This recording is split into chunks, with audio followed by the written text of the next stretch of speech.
was always the Jags. It's always the Jags. It's always the Jags. Always the Jags.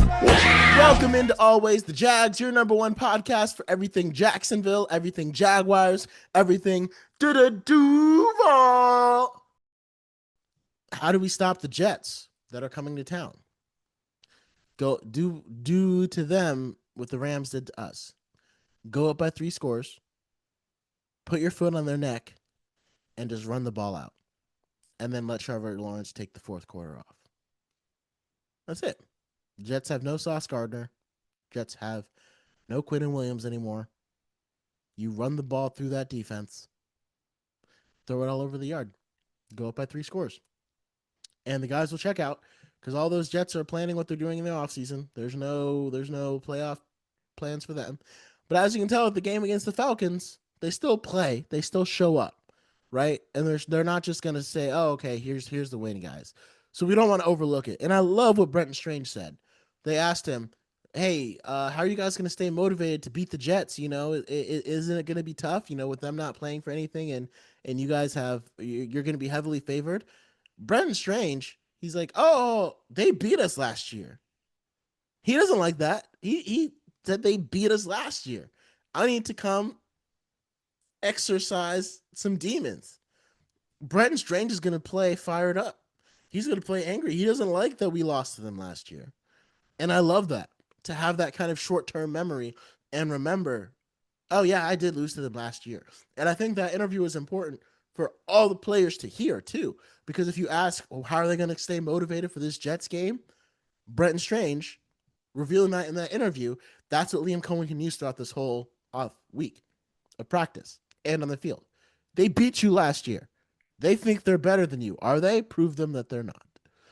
Because they did beat you last year. So you look at the rest of this schedule in the year, it's going to be tough because even if the Jaguars, we're going to make the playoffs, right? But we want to win the division because what we don't want for all the teams that are going to be winning, obviously January football is going to be very cold and very potentially snowy. And we'd much rather have the playoffs come through Everbank Stadium. But with Daniel Jones being out, Colts season is over.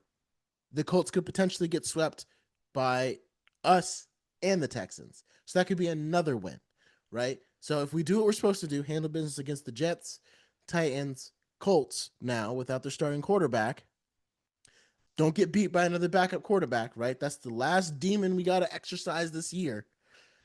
Go into Philly and go into Indy and drop the hammer. We would finish 12-5. Most of us had this as an 8-win. People call me crazy for having us as a 10-win season. When we beat the Jets, we'll hit 10 wins.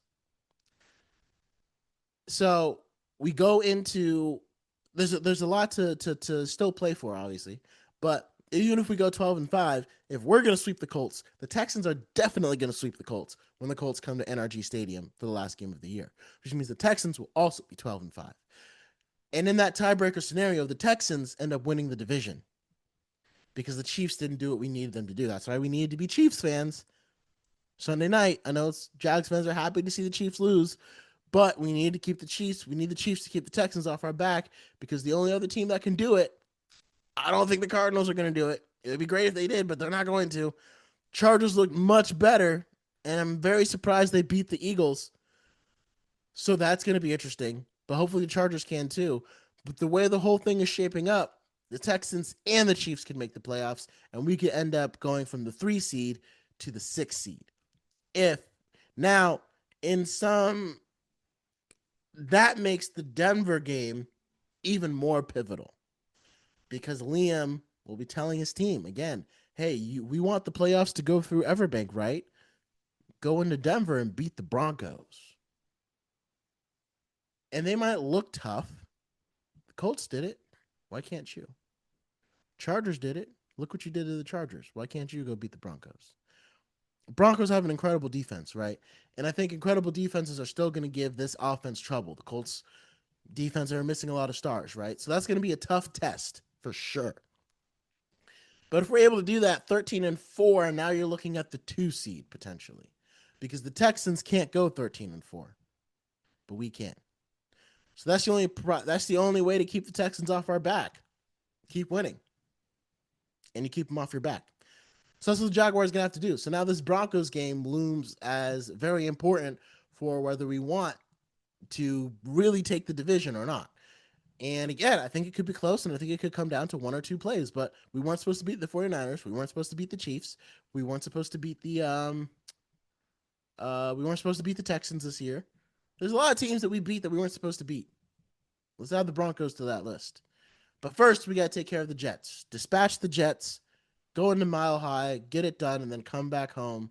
And then I think after Mile High, we go to Indy and then come back home to victory for the season. And again, if we are able to do that and the Texans drop one or something and we're kind of locked in to wherever we at, maybe we can rest our starters versus the Titans for the last home game. We'll see. But first we got to take care of business and take care of the Jets. So, and again, I'll leave you with this final thought. Trevor Lawrence has delivered us another winning season. He's delivered us 3 winning seasons in his 5 years. More often than not, he's delivered us a winning season. Right? If you throw out Urban Meyer, but again, you can't throw that out because that's part of the trajectory. He's had some good days. He's had some off days. We win games with him. We win more games with him. We have more winning seasons with him. My first football game was in 2006 when I watched the Colts take on the Bears, and I was 7 for the Super Bowl. After that year, I became a Jaguars fan. Before I understood divisions and everything and all of that stuff, I was a Jaguars fan, probably starting around then. We didn't have a winning season until 2017. I went 10 years as a child. I went from 7 all the way to when I graduated high school without experiencing a single winning season for the Jaguars. And even when we did get that winning season, we had 10 wins, which at the time meant you had I can't remember how many losses.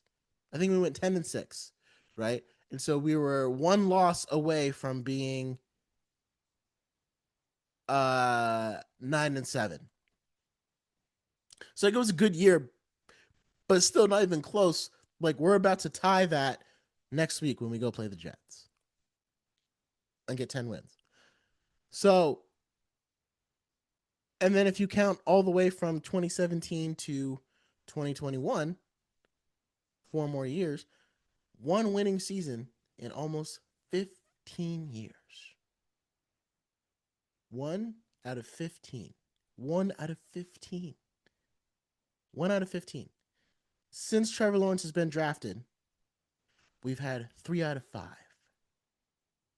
So next time someone tells you that Trevor is a bust, and I'm not ready to crown him the best quarterback or even the long-term answer, I think he's the answer. I like him. He's our quarterback. But if you ask me, is Trevor Lawrence a bust? I'm going to tell you, since before we drafted him, we had 1 winning season. 1 winning season. Since we've drafted him, we've had 3 out of the 5 years he's been playing with us.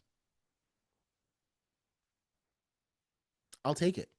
I'm sorry. I will take that, right? Like, rebuilding a culture can take time, right? And maybe one day another quarterback will come along.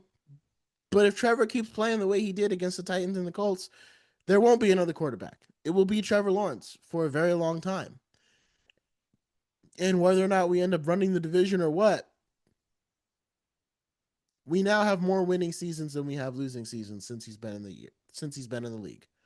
And this was supposed to be another losing season while Liam Cohen gets everything together. Instead, he's blowing it out of the park. I think that's a testament to also bringing in Tony Baselli and James Gladstone, who've done a great job in the back office making.